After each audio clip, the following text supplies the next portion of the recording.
पारा नंबर 18 सूरतुल मुमिनून आयत नंबर 45 सफ़ा 550 أعوذ بالله من الشيطان ثم أرسلنا موسى وأخاه هارون بآياتنا وسلطان مبين إلى فرعون وملئه فاستكبروا وكانوا قوما عالين وقالوا أنؤمن لبشرين مثلنا وقومهما لنا عابدون فكذبوهما فكانوا من المهلكين ولقد آتينا موسى الكتاب لعلهم يهتدون وجعلنا ابن مريم وأمه آية وآويناهما إلى ربوة ذات قرار ومعين صدق الله العظيم بسم الله الرحمن الرحيم ثم أرسلنا يا أولي قلوبنا موسى وأخاه موسى عليه السلام أو ضرور هارون بهارون بآياتنا مخبل موجز سرا وسلطان مبين أو دليل خان سرا إلى فرعون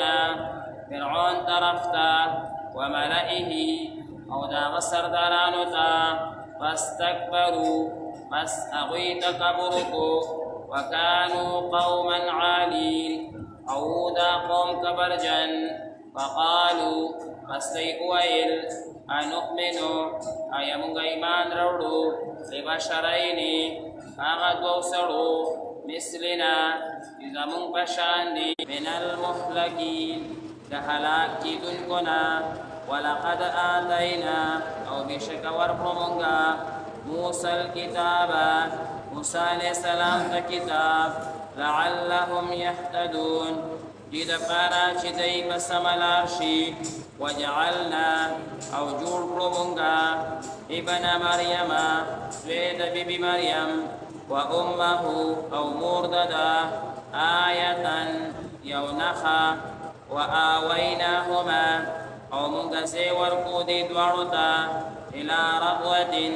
ويوجد سيكي ذات قرار کی قابل دا استغنیو ومعین او ابوا له بسم الله الرحمن الرحیم مذکورہ آیاتون مبارکو کی اللہ تبارک و تعالی دا موسیٰ علیہ السلام او دا ہارون علیہ السلام ذکر کئی او بیا آخر کی اللہ تعالی دا عیسیٰ علیہ السلام ذکر ہم کئی او ما عرض کو چې دا ټول د انبیاء کرامو تذکرہ الله تعالی دی مقصد د پاره هغه شروع کړی دا چې الله فرمایي چې څنګه زه د انسان د جسم د غذا خیال ساتم چې د جسم ته خوراک ملو شي او غذا ملو شي چې جسم او بدن خراب نشي همدغه شان دی د روح د غذا هم زبا قاعده انتظام کوما چې هغه انبیاء کرام دي هغه دین دی هغه قرآن مجید دی الله تعالی دا سلسله سنن نه دی چالو آدم علیه السلام را واستولو داغه د خوراک بندوبست وشو داغه د اولاد د هدایت لپاره الله تعالی انبیاء کرام راستول موسی علیه السلام او هارون علیه السلام دا دواړه ورونه دي او هارون علیہ السلام هغه د موسی علیہ السلام نه څلور کاله په عمر کې زیات دي او الله تعالی دیتا نه معجزې ورکړي دي چې دا غي ذکر زې په زې باندې شوی دی دوه غټي معجزې د موسی علیہ السلام مشهورې دي یو دا چې عصا به وغورځول هغې نه به یو لوی اژدها او مار جوړ شو دویم دا چې دا لاس به پترخ کې واچولو هغه به بیا پړه کېدو الله تعالی د دې معجزاتو سره فرعون پارلیمنت ته د هغه وزیرانو ته مې ورواستولو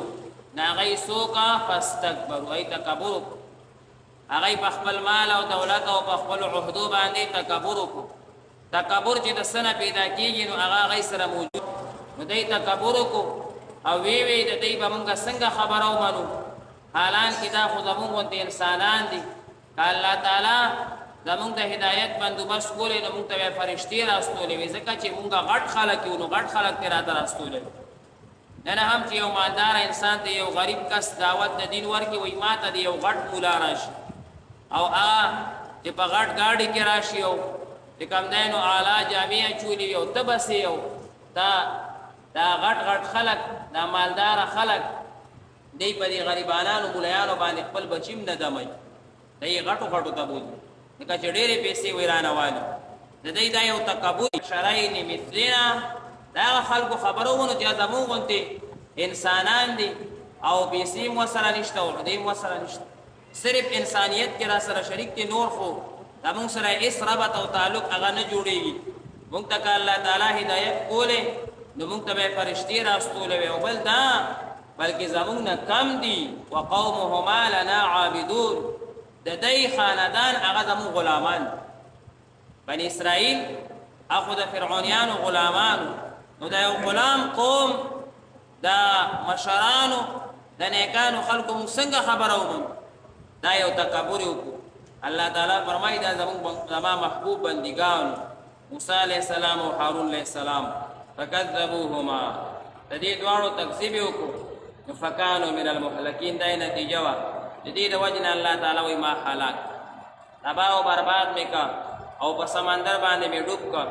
او موسی علیه السلام ته ما کتاب ورکو لعلهم یهتدون دې دپاره چې بني اسرائیل په سمه لار باندې روان شي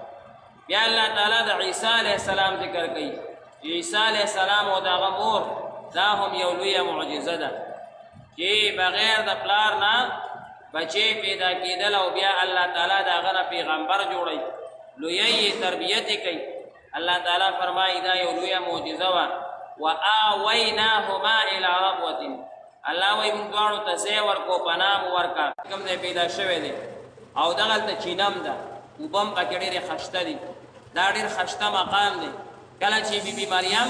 په بیت المقدس کې دا بیماره شوه نو الله تعالی ورته حکم وکړو چې ته ربوي ته لاړه شه پړه کې ورته دا واچول الهام دې ته الهام ویلې کېږي دا پیغمبره نه وه زنانو کې الله تعالی پیغمبران نه دي استوري دړ کې ورته الله تعالی واچول چې هلته لاړه شه ربوي مکان ته او د دې د ترور لور وه هغه یې ځان سره واغشته او دی لاړه ربوي مکان ته ربوي کې یو کوټه ده عیسیان باقاعده هلته اوس هم د هغه کوټې عبادت کې ځکه هلته عیسی علیه السلام پیدا شوی پاک ځای دی ځکه الله حکم کړی چې هلته لاړ